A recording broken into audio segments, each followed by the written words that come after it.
Batman does not appear until after an hour into the movie. I mean, like Warner Brothers had to be in a very interesting spot because you can't fathom a studio saying, sure, let's wait for half our running time before we see our hero in costume. Yeah, and Yeah. no, and they were not happy about that. Prepare your ears, humans. Happy, sad, confused begins now. Hey guys, it's Josh, and welcome to another edition of Happy, Sad, Confused.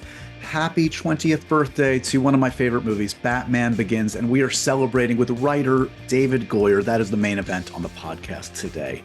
Thank you guys, as always, for checking out the show. If you're listening or watching, I appreciate you.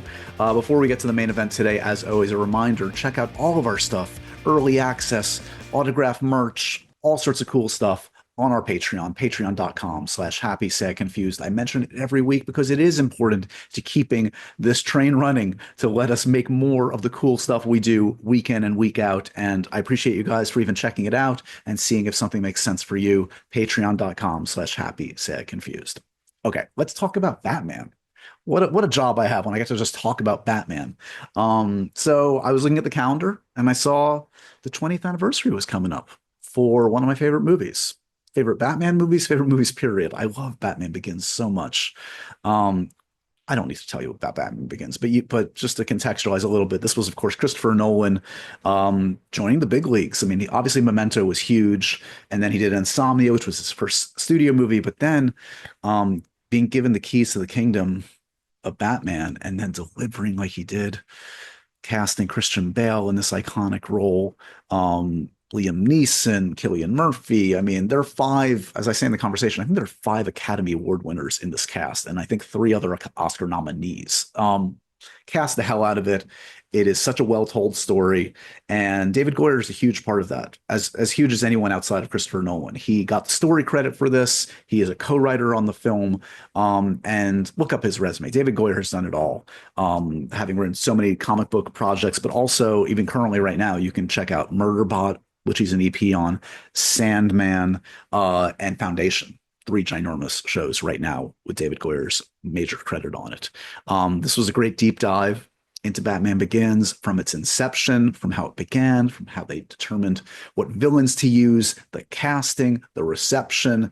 If you love Batman, if you love Batman Begins specifically, you're about to enjoy the hell out of this conversation. I guarantee it.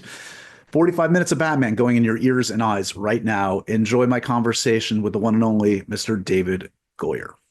Mr. David Goyer, it's good to see you, man. And for a very good occasion, almost 20 years to the day, Batman Begins. Feel like 20 years, 2 years, 1,000 years? How you feeling, man? Uh, on one hand, it feels like I can't believe it's been 20 years. On the other hand, when I think back to what was going on in my life back then, it feels like another century. Right.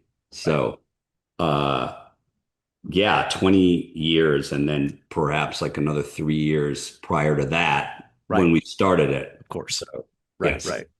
Well, I appreciate you taking the time today. These are the almost my most fun kind of conversations because like I didn't get a chance to obviously do the junket at the time and dive in, and now with some distance we can really dive in, hopefully in a fun way. First, I mean, like we've talked before about many accomplishments in your career. Like where does this one stand for you? Does this one have a special place in your heart in terms of how it all came together? Yeah. Batman Begins. Well, first of all, it's for a variety of reasons my favorite film of the trilogy. And it's certainly in the top three things I've ever worked on in my career, things that I'm the most proud of. Uh, it's it's also an instance which is so rare in Hollywood where everything lined up right and played out the way it should. And it almost never happens that way. So the whole thing was very dreamlike and magical. And it was a obviously an incredibly influential film in terms of the superhero genre, comic book genre. But it it very much put Chris. I mean, he obviously he had made films prior to that, but it catapulted Chris and myself and really everyone involved into a whole other level. So Yeah. and then personally for me, it was just this culmination of my life's journey as a comic book reader growing up in Michigan and very much having been weaned on even before the Miller Batman's sort of Denny O'Neil, Neil Adams stuff. Yeah. And so the whole thing was just a surreal experience to have to sort of port myself back to what it was like when I was 11 years old, going to the local comic book store, writing letters to, Marvel and DC, and then flash forward where I was involved in participating in making this sort of seminal movie that changed Batman and that changed comic book movies.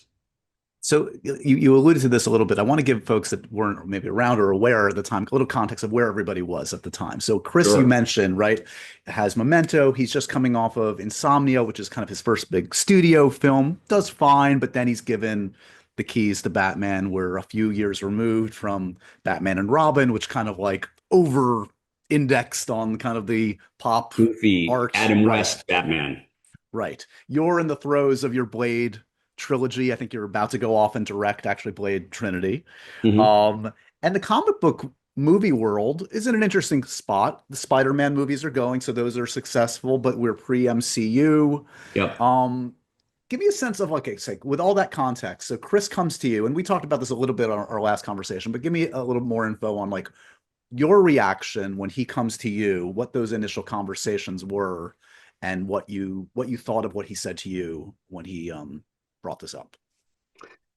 Well, yeah, 8 years prior had been the last Batman film, Batman and Robin, which was fairly or not the most kind of maligned of those four films. And there was a perception, well, even when Tim Burton's Batman came out, that was darker and more serious than people had expected. But then the movies progressively got closer and closer and closer to the Adam West version, which was the public's general perception of what Batman was. Right. And in the intervening years, it just so happened that happened to be personal friends with a lot of the people who had attempted to make the next Batman movie. I was friends, I mean, I still am friends with these people, but I was friends with Mark Protasiewicz, who'd written a fifth Batman movie that was supposed to be the next Schumacher film. Right. And we had talked about that. And I was friends with Boaz Yakin, who had written, I think, a Batman Beyond script. And I was friends with Andrew Kevin Walker, who had written a Batman Superman. And Yep. and so I was kind of sitting on the sidelines every once in a while, having a meal with these guys, hearing about these these next Batman films that had all stalled. And I think at one point there was even an attempt to do an R-rated Aronofsky in year one. Yep. And um and so I was just sitting here and kind of on the sidelines watching all these Batman movies get developed and then, you know, fall into development hell.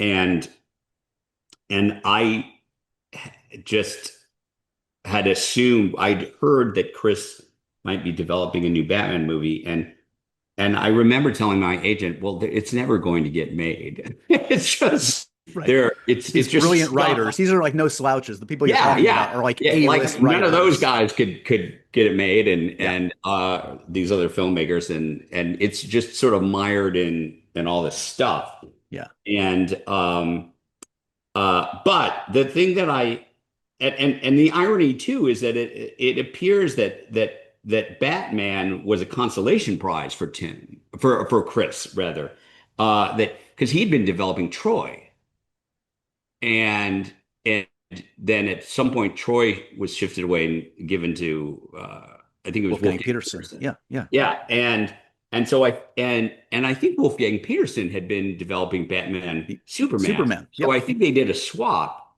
and that was meant to be the consolation prize, I guess. And Chris was not Chris Nolan at the time, so I thought he was immensely talented, and I knew him a bit socially, but I didn't think it would be successful or it would get off the ground.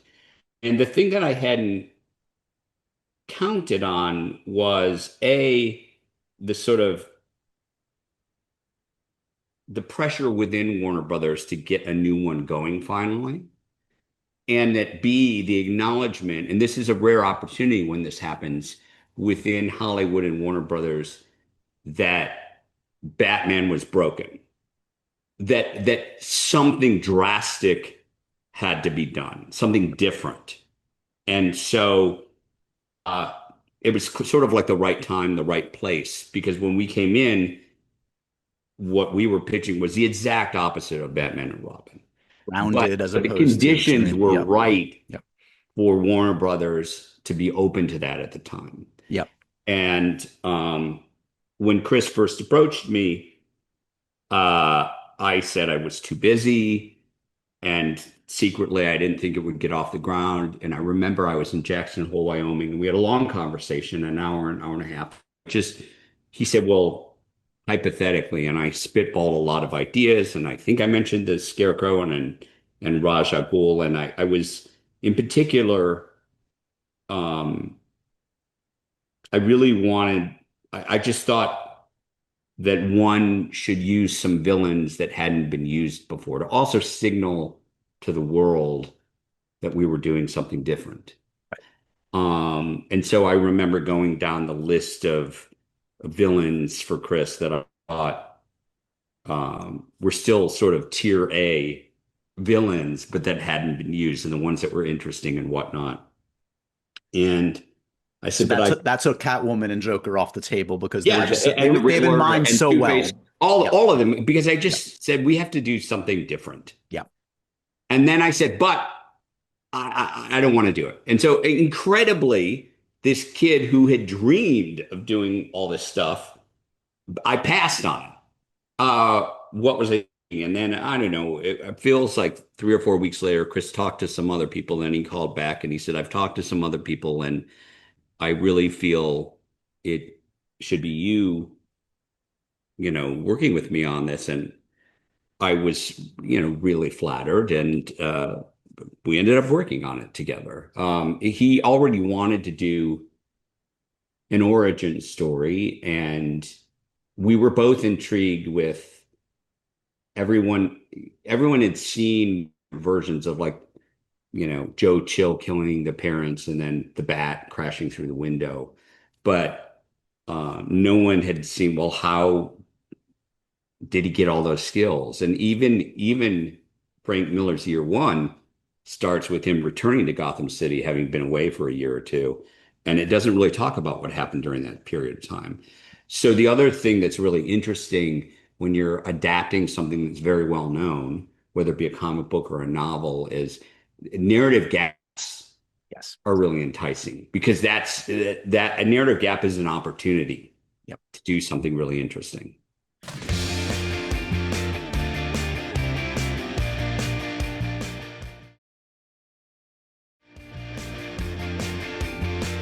It is fascinating. Look, I watched it again the other night. I've seen it so many times, but like even just clocking the fact that Batman does not appear until after an hour into the movie. I mean, this speaks to exactly what you're saying. Like, Warner Brothers had to be in a very interesting spot, because you can't fathom a studio saying, sure, let's wait for half our running time before we see our hero in costume. And they were not happy about that. I can't imagine. Why would they? I mean, but it was twofold. The first thing that we felt that, no disrespect to the actors that had played Bruce Wayne prior to this, that as moviegoers in a lot of these superhero movies, we were always just kind of twiddling our thumbs, waiting for the character to get in the costume and for the movie to really begin. And so we said, well, why is that? And I think because unconsciously a lot of work was put into sort of realizing the hero, but not the man or the woman behind the mask. Right. And so we knew fairly early on that we needed to have the audience fall in love with Bruce Wayne, and that we needed to have, we talked about this, an amazing action sequence, as amazing as something from Indiana Jones that involved Bruce Wayne and not Batman. And that if we, we just said pretend Bruce Wayne is James Bond or Yeah. Indiana Jones or whomever, if we can do a sequence that is just incredible and heart pounding, and he doesn't have the mask on, then people won't care whether or not he has the mask on. That'll just be the added sauce. And so that's how we came up with, that massive and escape from, Raja Ghul's temple and them sliding down the ice and, almost all of that came from that. And but even with that, I remember we did a chart and we did Donner's Superman and we did some of the other Batman movies and we clocked the minute into the film that the characters had put on the costumes. And we weren't that much farther than that, Well, Superman, the Donner Superman Yes, starts way yes. late. You do not see him for a while. Exactly. And so Yeah. because that we were ready to prosecute the case with Warner Brothers and said, look at these 4 movies. Here's Spider-Man. Yeah. Here's the first Batman, whatever it was. Yeah. That having been said, the first draft of Batman Begins, it was always nonlinear. But the first draft of Batman Begins did have a sequence of that happens later in the movie where police are coming in and Batman's up top. I think he's in Arkham or somewhere else, and you see that famous shot of like the cape spreading down and him through the stairwell. And there was a version that had us actually starting with that, so you saw Batman in the cape almost immediately and then flash back, but very quickly, thank God, we dispensed with that and started with Bruce in prison in Asia. I mean, I will say I love the whole movie, Which is shocking. Oh, that was the other thing. Yeah. The other thing, sorry. Taking him out of Gotham, taking him far into like Yeah. That was the other big thing is there was just a sense that Batman existed always in Gotham, which felt really parochial. Yeah. And made the world not feel real. And add to that so much of Gotham had always been shot like on the Warner's backlot. We just said, my God, we have to get him out of Gotham. And that led to us thinking, well, God, can we just start the movie outside of Gotham? Yeah. And just start with Bruce Wayne in Bhutan or wherever, or China. And how wild would that be? Because instantly you know that you're not in Kansas anymore. Right. It's my favorite stuff in the film, to be honest, is him and Liam, the training, the montage, him on the ice and Liam goading him and saying his parents' death is his father's fault is so emotional and so like powerful. And that's a credit to the writing. It's a credit to casting up, which I know was a big thing, like, emulating again, Donner and like going for, you have 5 Academy Award winners cast in this film. I mean, it's remarkable to see. Do you have, I mean, what, when you think of the film, like, do you have a favorite sequence, a favorite scene, a favorite character that you wrote for? What jumps out? I mean, I love this stuff in Bhutan as well. Originally it was meant to be Tibet, and part of the inception for that, pun intended, I had trekked in Tibet when I was younger, and we were casting around for where to have Bruce start, and I showed Chris all of my photographs from Tibet. I think I'd been in Tibet for 6 weeks. And I believe because of the possibility of releasing it in China, there was sensitivity to that. And so that's how it'd be Bhutan instead of Tibet. But I never imagined that in some ways, some of my personal experiences traipsing the world would make it into a Batman film. Right. And so I have a lot of, the temple where Raja Ghul and Ducard are hanging out is very similar to a lot of places that I visited when I was in Tibet. Yeah.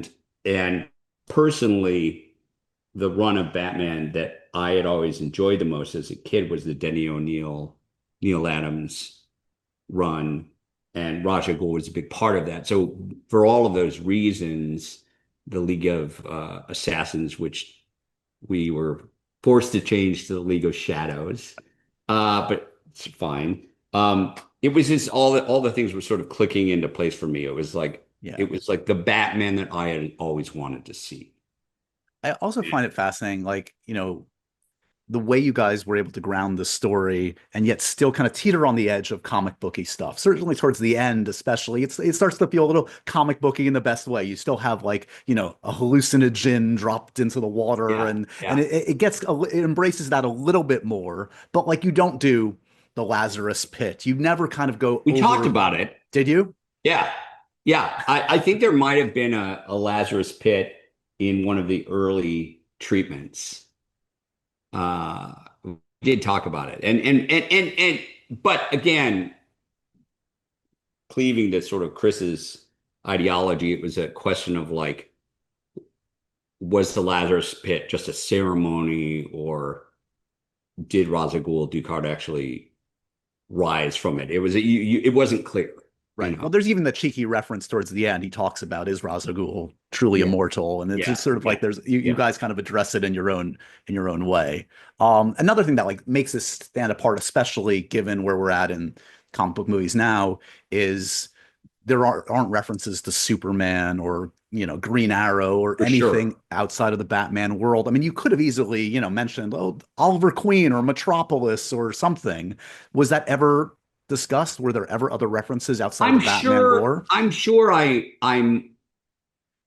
brought up one or two and Chris probably nixed them. But we would have a lot of debates about one of the reasons why Chris had me involved is because I was so immersed in the canon, and Yeah, you know it was like the Lennon and McCartney thing or whatever it yeah, was. yeah. I was definitely like the poppier of the two of us, and we would debate. You know, I remember Chris wondering if we had to have the utility belt, and I was a guest. And he said, does it have to be yellow? And I said, I think so. It's like, well, what if we dull it down? And there was a lot of healthy debate back and forth, and I think we arrived kind of at the right place, Yeah. the right recipe, between all of that. Chris's big thing at the time, which I loved, was he just wanted there to be a utility to everything. Right. So that's where, I was talking to DARPA and the memory fabric came from that, you apply an electrical signal to the cape and it becomes rigid. That it all come from my research with DARPA and the um the Batmobile being this sort of bridging Humvee Yeah. that came from that. And even there's a moment with that, why does he have the bat ears? Well, there's these Yeah. sort of like mini cell phone towers, on his head. Totally. Did was Harvey Dent ever in the first one? Did you consider including Harvey in Batman Begins? I don't believe so. Okay. I don't. He might have been in some of the conversations, but I Yeah. don't believe so. I I mean, could be. one of the few characters, like original characters you create is Katie Holmes' character, is Rachel, right? I mean, that could, again, you could have done Vicky Vale, it could have been Selena Kyle in a different context. Yeah, we talked about Vicky Vale. There were a couple of other like Silver St. Cloud, I think is another character. And Vicky Vale partly was you know, taking again nothing away from the other movies, but we were saying, okay, this is a different beast. And Silver St. Cloud just felt like a name that was too comic booky. Yeah, But I remember us sort of going through the roster of potential names, and we just didn't find anyone in the canon that made sense right. and wasn't also sort of broke that naturalistic aesthetic that we were attempting to carry off. One of the things I love about this film, and it's in your work with Chris, it's also in the work he's written by himself and with others, is like there's such great symmetry and callbacks. He loves Chris loves kind of like a callback to like a theme, a line, a moment, and this one is loaded with them, and I love them all. It's like the mind your surroundings. Why do we fall? Didn't you get the memo? It's Yeah. not who I am, but what's underneath that defines me. Yeah. I mean, do you remember that? Was that something like that was, I don't know, integral to the conversations? Like we have to like set these up to knock them Yeah. down in the third Yeah. act kind Yeah. of thing. That, I mean, I think that is one of the reasons why w- when every time Chris and I are working together, I mean, I think we both like that kind of storytelling where Yeah. you're very clear, you know, one of the things that happened with all the Batman films and even the Superman film was that we identified what kind of story we wanted to tell, irrespective of the villains, before we started. And then we found villains that helped tell that story, Right. which I think is the exact opposite of how most comic book films are made, right? 1000%. We said we want to tell a story about Bruce overcoming his fears, and his biggest fear is growing up in the shadow of his father and disappointing his father and squandering uh, these riches, and I mean it in every sense of the word, that his father built, the house. That's why we decided to burn down Wayne Manor, because he's foolhardy, and then he, because of his efforts, literally his father's home burns down. The house that his father built, Yeah. Gotham, burns down. And so that was the story we wanted to tell, and it was influenced by a story called The Man Who Fell, about young Bruce falling down the well, and so that naturally led to Fear, which is the Scarecrow, and then we talked about, well, is there someone in the Rogues Gallery of Batman that is a patriarchal character? And the obvious one is Ra's al Ghul, because that's um the function that the Raj fulfills, in the comic books, and so it made sense. Yeah. Well, let's talk a little on the casting front. Again, an Yeah. amazing cast here, and there are a lot of famous what ifs to this group. It's pretty well known, I think, by now on Raj that like you guys were also talking about a contemporary version of that character, a contemporary to Bruce. And I from what I read, what I gather, is Guy Pearce the one that was kind of like Yeah. also seriously being considered for Raj? Yeah. I mean, those are the two. It was Guy and Liam. I think Chris had sort of narrowed it down to those two. And I remember him calling me and us having a long conversation about which one. And uh and Chris had his own reasons, but I just remember thinking that Liam made a bit more sense because he was older. And I just thought, instead of a fraternal, we were telling a story about, Bruce growing up in the shadow of his father. So it just made more sense to me. Right. Do you remember for Scarecrow, Killian obviously auditioned for Bruce for Batman. First, do you Right. remember that? Do you remember that screen test, watching that and thinking that he made I, sense at you know, all? I never saw the Killian one. Okay. And I know that Chris had spoken to, but I don't believe he ever said to Heath. He'd spoken to Heath about Batman. Right. Um, yeah, the screen tests that I saw were Christian and why am I blanking? Was it well we talked about Jake Jake once. Gyllenhaal. Yeah, Yeah. yeah, yeah. And it's funny because I remember Jake trying to get to me through some people that we knew together. And um, look, it's hard to imagine. They both would have been great. It's hard to undo Christian Bale now, Right. because Right. he's, in my mind, created like the iconic Bruce Batman. Yeah. Do you remember? I mean, obviously Cavill ended up in your Man of Steel, but supposedly Cavill was also in the mix. He might Kind have of been. a, I don't yeah. know. I don't Okay. know. Generally, Chris would. I mean, we would have the conversations about who might be good when we were in Chris's office and we were working on the script, Yeah. sort of pie in the sky conversations. And then generally, when it was like narrowed down, Chris would loop me in and say, what are your thoughts on this or that? Do you remember when Oldman came up? Because I mean, he was kind of on that baddie run, and that's an exciting shift for him. And again, from what I read and I remember this, I think Chris Cooper was like the guy that you guys or Chris went to at first, which would have been great too. It But might have been. yeah, I remember being very surprised at the choice of, and I wasn't in the meeting when Chris met with Gary. I remember being very surprised, primarily because Gary had played so many bad guys. I know. But now that I'm a more experienced filmmaker, I realize that it's really exciting to cast against type. And it's exciting for filmmakers and it's also exciting for the actors. Yeah.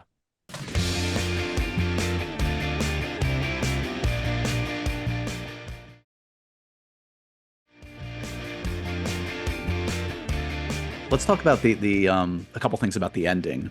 I mean, the ending for Raj Agul on that train. You know, you've had your experience with superheroes who are responsible for the death of people and causing controversy. Was there a big debate about whether like how responsible he should be? Does Batman kill? Does he let him die? Like what that kind of discussion was for Raj Agul on that train? Yeah, I remember that Chris and I had gone to New York for a few days and met with the editorial board of DC Comics and outlined our plans and said, in your opinion, what are the kind of stations of the cross that we should hit for a good Batman story, and what are the things that we really should not do? And one of them was have him use a gun, and I could be misremembering, but I'm pretty sure one of them was that he shouldn't directly kill someone out of revenge. And and I don't remember whether or not, forgive me, this was 23 years ago. That was also a concern on Warner Brothers' part, but it felt like that was the way we arrived at that was kind of like the right massaging morally of how to do it. And then to be continued on Man of Steel, which would Yeah. become a whole another thing. My Oh gosh. yes. Oh yes. So the final scene is fantastic. Gordon and Batman on that rooftop, and really the relationship has been cemented and truly feels like the origin story is complete. And of course, you end on this amazing tease, despite the fact that like Chris is very famous for always saying one movie at a time. I'm not For planning sure. something for a sequel. So For what sure. was there a lot of debate? I mean, that is like teeing up very overtly. This is going somewhere. I guess talk to me through like what I don't know what the discussion was Well, about that final scene. it just felt like what we wanted to hint at was the escalation Yeah. and copycats and Batman becoming a symbol that both positive and negative people would latch on to.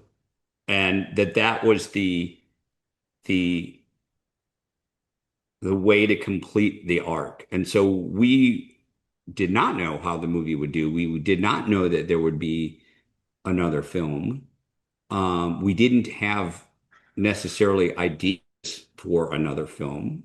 I mean, we were hoping maybe there would be, but we didn't know. And so we felt, okay, this works. The reveal of the card works, whether there's another film or not. Got it. So, Um, so there was no concrete talk at that point about even like who would be a great Joker, what kind of a story we could tell. You left that. You said, "Look, we'll talk after this weekend and beyond, and then we can go from there." I remember doing an interview after the film had come out, and I can't remember who the interview was with, and someone said, "Well, do you have any ideas for a sequel?" And I said, "Not really." And they said, "If you had to spitball," and like an idiot, I spitballed in the interview, and that, of course, became this is what they're planning, and Chris quite rightly was annoyed because he said, Did you spitball what eventually became Dark Knight at all, or no? Was it its own thing? not really. I mean, only in the vaguest sense of, I was spitballing. That's not what one should do in an No, interview. no. What do you remember about the reception? It was critically very well received. It was a big hit, but like from your perspective, What did it feel like that weekend, the weeks after it came out? It just felt that we had turned a corner with Batman and those kinds of films. And the thing that excited me was that people who did not consider themselves to be Batman or comic book fans enjoyed the movie. Yeah. And I remember uh, uh, I at one point when I was working on the project, I was engaged to a woman. We didn't end up getting married, and we had parted ways. And I remember her emailing me.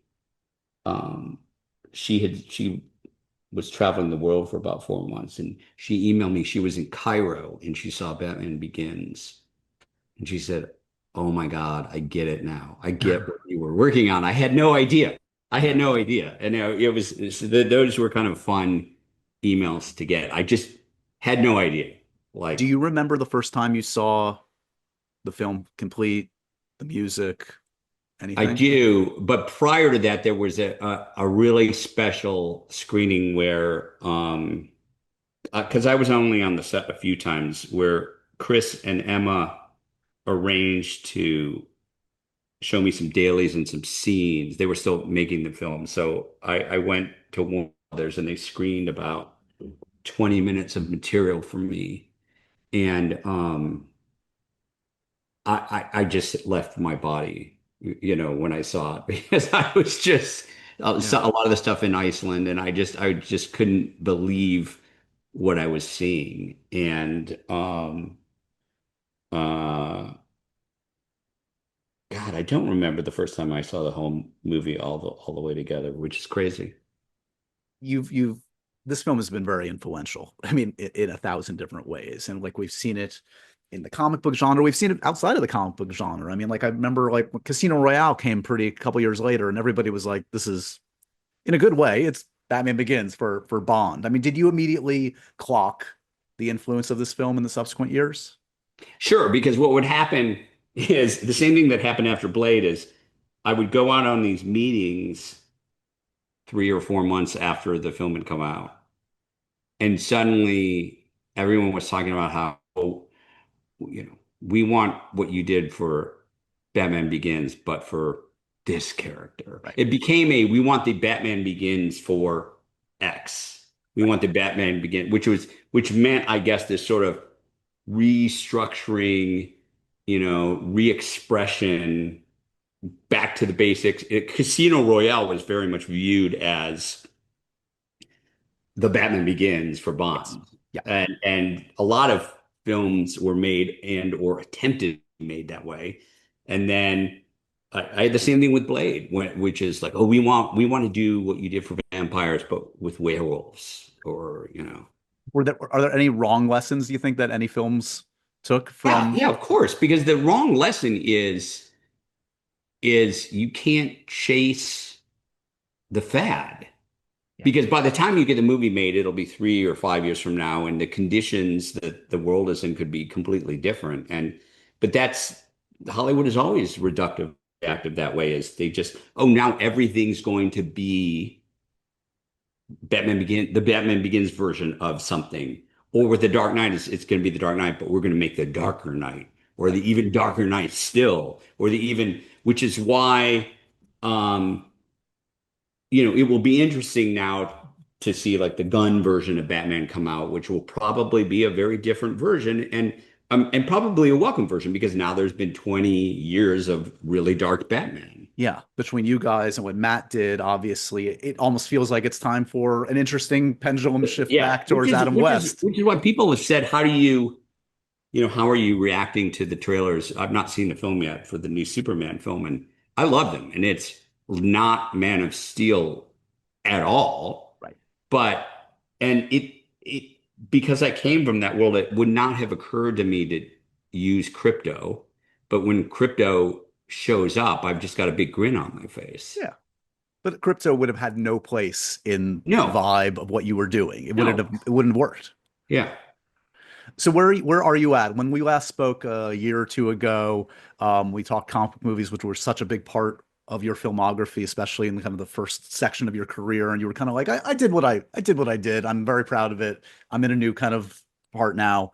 Are you more receptive now? I know you were like cheekily Comic talked book about stuff. Blade recently. Like, where are you at? I'm pretty much still not in a comic book place. I mean, I've got, uh, I'm an executive producer of Murderbot, which is out right now, and Yep. Foundation coming back on July 11th, and Sandman, which is comic book, coming out July Yep. 3rd. But I think that's probably it. I've got a new project that I'll be going to market with next month. It is not comic book. It's still genre, but not comic book. But look, I go back and forth on I all the time on social media. I see, oh, they should have Goyer do the new Blade. They should have Goyer do the Blade. Part of me thinks it would be fun, but part of me thinks I I, I did so far the definitive Blade, and it's a mistake. I don't remember Chris advising me not to work on the Affleck Batman just because it's like it's confusing. We did one. Just stick with that. Yeah. What do you make? I mean, we were talking about Blade a couple years back. This is like the most plagued. Like this is so. I don't know why they can't crack this. This is insane I to don't me. either because in my mind, I think Blade is a relatively simple story. It's not complicated. And I always think about when you embark on a movie like this, you have to distill down what is the promise of the movie, right? So the promise of Blade, a new Blade, is that it should have insane ass kicking. It should be pretty scary, might be R-rated, and it doesn't have to be. It should not be complicated. It should be a simple story. So I don't know why I'm. It's been so hard. I have no idea why. I'm baffled. I've sat on the sidelines, and Mahershala Ali is an amazing actor. I don't know why. I mean, kudos to him for sticking through all these different iterations. He's obviously devoted to this character. He wants to make it work. But I almost wonder if like Wesley stopped showing up and being such a crowd pleaser, and Deadpool Wolverine almost complicated it. They're like, wait a second, they still love Wesley. What do we? And I thought that was cool too. Yeah. But it's confusing Yeah. also if you're trying to do another one. Yeah. It may have been just an acknowledgement that, yeah, we can't crack it right now. I have no idea. I haven't been involved in the conversations. All good. All right. Well, you mentioned that the project you're working on, always a very full plate. Sandman about to come back.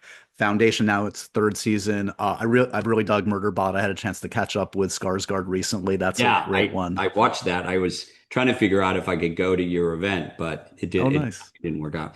Anytime. But that talking about casting against type, it's so delightful seeing Alexander be funny and awkward and weird and just he's clearly having the time of his life right now. Oh yeah, which is honestly closer. You probably know him better than me, but like closer to who he really is, like that odd sense of humor. He's that a kind of quirky. goofball. Yeah, he's a goofball and a lovely guy. I remember one time we were doing a like a marketing Zoom with a bunch of million boxes, and he was there was an odd background behind him. It turned out he was in his like daughter's bedroom or something like that. But it's great. He's so fun and so delightful, and it's also really nice. I know David Desmelchin, fairly well, and he gets to play once you get to the latter half of the season a very different role than he's known for too, which is really lovely. Yeah, and Paul and Chris could not be. I will say that's been another project that's been. God, most projects are so hard, and that one's been so easy and nice, and there's no friction, and it's just been delightful. Yeah, good, smart guys. I didn't realize they were part of it until I started to like research for Alexander, and they haven't worked together in forever. It feels like directly, and it's been really cool to see them come back together. For this. Thank you, man, as always, for the chat and reminiscing. This is again for a very good cause. 20 years almost to the day Batman Begins came. Crazy. Changed your life. Thank you for your show and your advocacy. I'm a fan. I watch most of the episodes. I appreciate you, buddy. Well, in a few years we'll do the 20th for Dark Knight and continue. Perfect. All right. Thanks, man, as always. Thank you so much. And so ends another edition of Happy, Sad, Confused. Remember to review, rate, and subscribe to this show on iTunes or wherever you get your podcasts. I'm a big podcast person. I'm Daisy Ridley, and I definitely wasn't pushed to do this by Josh.